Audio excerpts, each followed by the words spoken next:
सोने की ऊंची कीमतों के असर से इस बार त्योहारी सीजन में ज्वेलरी की बिक्री में कमी आने की आशंका है और इस मुश्किल से निपटने के लिए ज्वेलर्स का फोकस कम वजन के गहनों को बेचने पर है। इससे बाजार में रौनक भी बनी रहेगी और ग्राहकों के बजट पर असर भी नहीं होगा।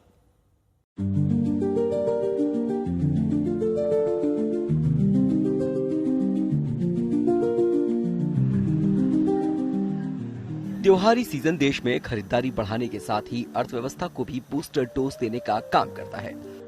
ऐसे में अगले हफ्ते शुरू होने वाले नवरात्र से लेकर अगले महीने आने वाले दशहरा दिवाली तक बाजारों में जमकर बिक्री होने का अनुमान है।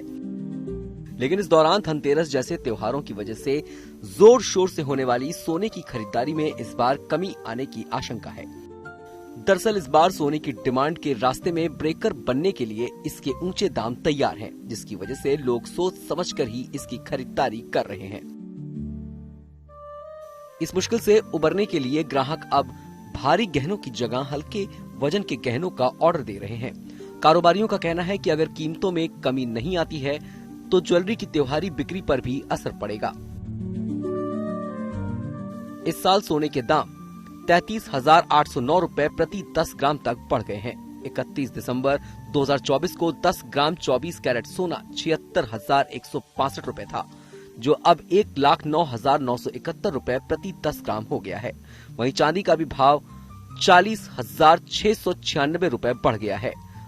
31 दिसंबर 2024 को 1 किलो चांदी की कीमत 86,017 रुपए थी, जो अब 1,26,713 रुपए प्रति किलो हो गई है। हालांकि भारत में गोल्ड की डिमांड पूरी तरह से ज्वेलरी के भरोसे नहीं है, क्योंकि यहाँ सांस्कृतिक परंपरा की वजह से भी शुभ अवसरों पर गोल्ड खरीदने का चलन है। ऐसे में मांग में सीमित गिरावट ही आने की संभावना है। यही वजह है कि त्योहारी सीजन में सोने की बढ़ती कीमतों के बीच ग्राहक अपनी जेब के मुताबिक खरीदारी करेंगे। इसी को देखते हुए बाजारों में अंगूठी, छोटे झुमके, पेंडेंट और हल्की चेन, ब्रेसलेट जैसी ज्वेलरी की मांग बढ़ सकती है। इसके साथ ही अगर निवेश के लिहाज से देखा जाए तो भी गोल्ड और चांदी के शानदार प्रदर्शन ने जिस तरह से शेयर बाजार को भी पीछे छोड़ा है, उसे देखते हुए निवेशकों का इसमें भरोसा बना हुआ है। अगर बीते एक साल के दौरान सोने की चाल को देखें तो 17 सितंबर 2024 को सोने का भाव 73,150 प्रति 10 ग्राम था, जो अब करीब 1,10,000 के आसपास पहुंच गया है। यानी एक साल में सोना 51% से ज्यादा महंगा हो गया। इसी तरह चांदी 89,284 रुपए प्रति किलो से बढ़कर 1,26,000 रुपए प्रति किलो पर पहुंच गई है और इसने करीब 45% का रिटर्न दिया है।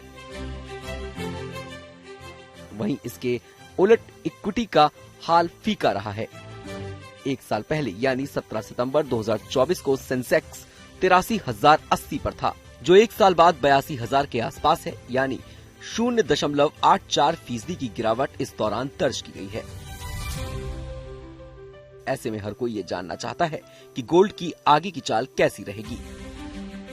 जानकारों की माने तो आने वाले दिनों में इंटरनेशनल मार्केट में गोल्ड का भाव, क्रूड ऑयल की कीमत और रुपए की स्थिरता के आधार पर सोने के प्राइस में बदलाव होगा। आज तक ब्यूरो।